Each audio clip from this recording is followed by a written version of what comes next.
So how can we connect understandings of experiential learning with educational practice? So maybe this is for those kind of teacher practitioners out there, or those pre-service teachers or whatever, who just want you to try and, well, not try, want you to make that connection for them.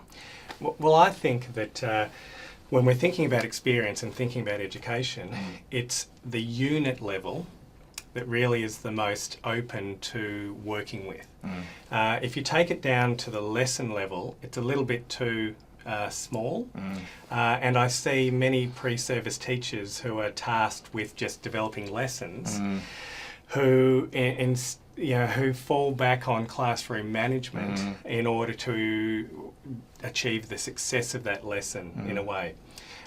So the lesson is structured so that the students can acquire a certain amount of content, and in order for that to happen, then we use classroom management. But if we take a step back to the unit level, we can think much more clearly about a progressive, over time and over a much longer period of time, achievement of a way of being a person.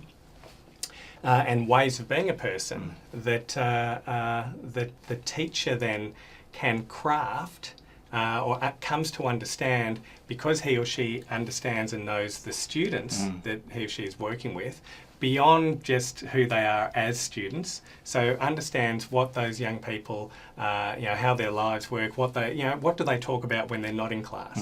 So some of those things, bring those together with the curriculum in crafting a unit of work that really does engage young people. So, and some of the work I've been doing on that focuses very much on students creating something. So, so rather, in the normal classroom situation, students, you might say the students are creating the examination or creating the assessment product. So they know that what's expected of them through and towards the end of the subject is the examination, the assignment, and that's really what they're crafting, and that's then for the teacher to look at and assess, etc. But if we can open that up a bit more and really have young people creating things of high quality that they're interested in creating, that connect with who they are, that bring the curriculum to life in that creation, I think that's a way, and I'm beginning to explore some of those notions in unit design. So beyond inquiry learning, beyond backwards by design, we've been talking about them as creativity units. So moving there. So, and in one spot I speak about a three-dimensional sort of understanding of learning. So rather than normally when we portray our curriculum, it's sort of in two dimensions, scope and sequence.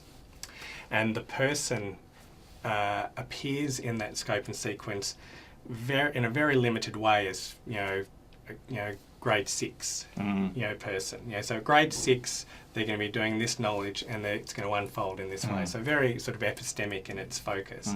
But if you do bring the person in a richer sense, so understand who they are and who you're asking them to be, and that can be crafted through the unit, then I've sort of used the analogy of 3 dimensions. So, and 3D, as we know, different to 2D, sort of brings things to life more. Now, with about the minute we've got left, because we've gone a little bit over time, and that's okay, because I thought we would, and I have no problems with that. But let's just finish. Now, we have just, I've just taken some of your latest published literature for those people who are interested to explore or do some further study or reading around your reading of experiential learning. Could you maybe just point a few pieces of literature or your works that would be useful for people to explore in about a minute, if possible? Sure. Well, where I would start is with Understanding Life in School, that book.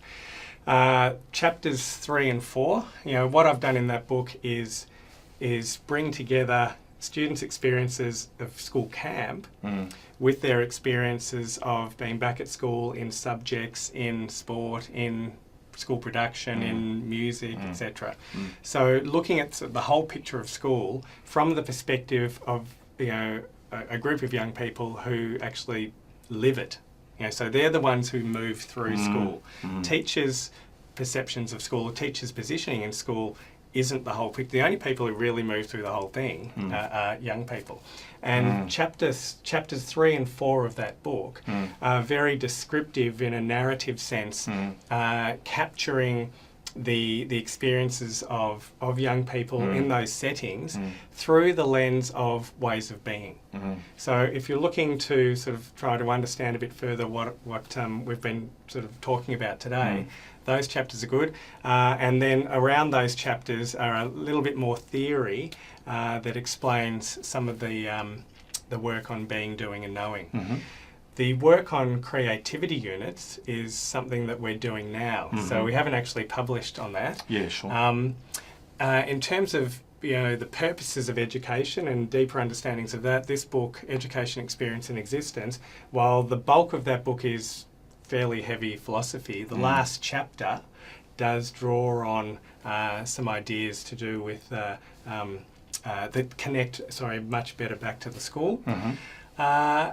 And the others are perhaps a little bit more philosophical. Sure. But aspects of this discussion are worked into those, and so there might be something in there to help. Well, we might leave it there. Thank you for your time. I appreciate you coming in. Thanks, Dave. And that's it from us today. Thank you very much.